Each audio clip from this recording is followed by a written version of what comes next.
मोर, काला कौवा और सफेद बतख की कहानी। प्रकृति में विभिन्न रंग और रूप के जीवों की दुनिया बहुत ही दिलचस्प और विविधतापूर्ण होती है। इस कहानी में हम एक ऐसे जीवों के समूह के बारे में बात करेंगे जो अपने रंग रूप के कारण अक्सर एक दूसरे से अलग महसूस करते हैं। इन जीवों में मोर, काला कौवा और सफेद बतख शामिल हैं। इन तीनों के बीच की दोस्ती, संघर्ष और समझ का एक दिलचस्प पहलू हम यहाँ साझा करेंगे। 1. मोर का परिचय। मोर, जो अपनी सुंदरता के लिए मशहूर है, आमतौर पर जंगलों में पाया जाता है। उसका शरीर हरा और नीला होता है, जबकि उसकी पूंछ में रंग बिरंगे पंख होते हैं, जो किसी भी जीव को आकर्षित कर सकते हैं।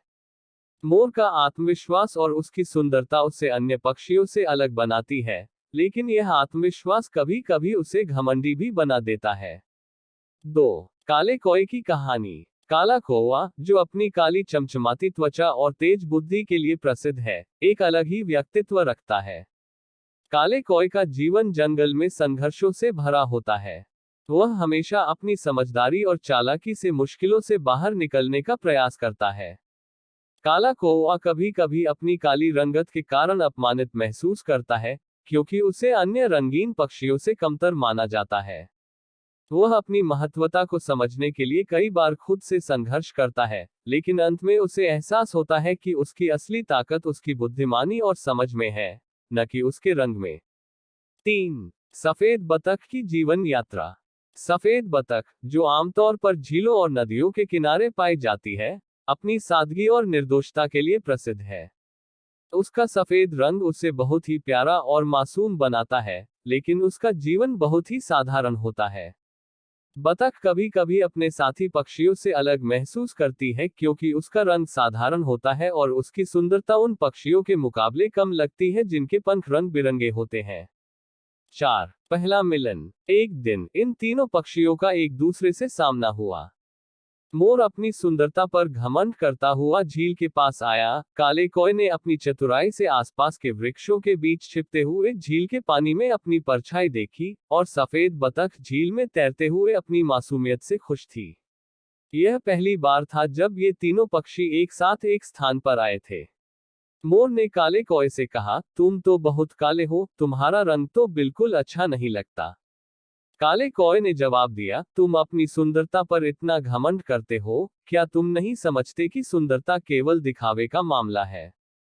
सफेद बतख, जो हमेशा शांत रहती थी, उसने कहा, हम सब अलग अलग हैं, लेकिन हमारी अपनी अपनी खासियतें हैं। मैं अपनी सादगी में खुश हूं। 5. संघर्ष और आत्ममूल्य की खोज। मोर, काले कौवे और सफेद बतख के बीच एक लंबी बातचीत हुई, जिसमें हर पक्षी ने अपनी अलग अलग भावनाओं और दृष्टिकोणों को साझा किया। मोर ने अपनी सुंदरता और घमंड के बारे में बात की, जबकि काला कौवा ने अपनी समझदारी और चालाकी पर जोर दिया। सफेद बतख ने अपनी मासूमियत और सादगी को महत्व दिया। लेकिन जल्द ही उन्हें यह एहसास हुआ कि हर एक पक्षी का जीवन और अस्तित्व केवल उसके रंग रूप पर निर्भर नहीं करता। मोर ने समझा कि सुंदरता बाहरी होती है, लेकिन अंदर की अच्छाई महत्वपूर्ण है। काला कौवा ने महसूस किया कि उसकी बुद्धिमानी ही उसकी असली ताकत है, और सफेद बतख ने जाना कि उसकी सादगी ही उसकी विशेषता है। 6. दोस्ती का आरंभ। अब इन तीनों के बीच एक गहरी दोस्ती विकसित हो चुकी थी। वे एक दूसरे की खूबियों को समझने लगे थे और एक दूसरे के साथ समय बिताने लगे थे। मोर अब अपनी सुंदरता पर घमंड करने के बजाय दूसरों की अच्छाइयों को सराहने लगा। काला कौवा ने अपनी चालाकी को अब अच्छे कार्यों में लगाना शुरू किया, और सफेद बतख अपनी मासूमियत और सादगी में खुशी महसूस करने लगी।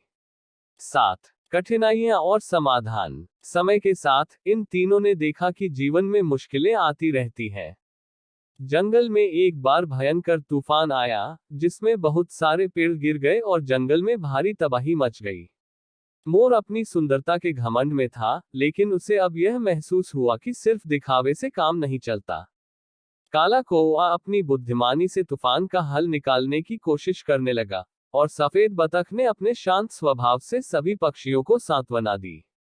इन तीनों ने मिलकर न केवल जंगल की तबाही से उबरने के लिए उपाय ढूंढे, बल्कि दूसरों की मदद भी की। मोर ने अपनी सुंदरता से जंगल में रास्ते खोजे। काले कौवे ने अपने ज्ञान से सही दिशा दिखाए और सफेद बतख ने अपनी सादगी और शांति से सभी को उत्साहित किया। 8। अंत में सच्ची दोस्ती। इस घटना के बाद मोर, काले कौवे और सफेद बतख के बीच की दोस्ती और भी मजबूत हो गई। उन्होंने यह समझा कि दुनिया में हर किसी का मूल्य और महत्व है, और यह मूल्य केवल बाहरी रूपों से नहीं, बल्कि उनके कार्यों और विचारों से आता है। वे अब एक दूसरे को पूरी तरह से समझते थे और एक दूसरे के अच्छे गुणों को स्वीकार करते थे। 9। शिक्षा और संदेश। इस कहानी से हमें यह शिक्षा मिलती है कि किसी भी व्यक्ति का मूल्य उसकी बाहरी सुंदरता, रंग या रूप से नहीं होता, बल्कि उसकी अच्छाई, समझ और कार्यों से होता है।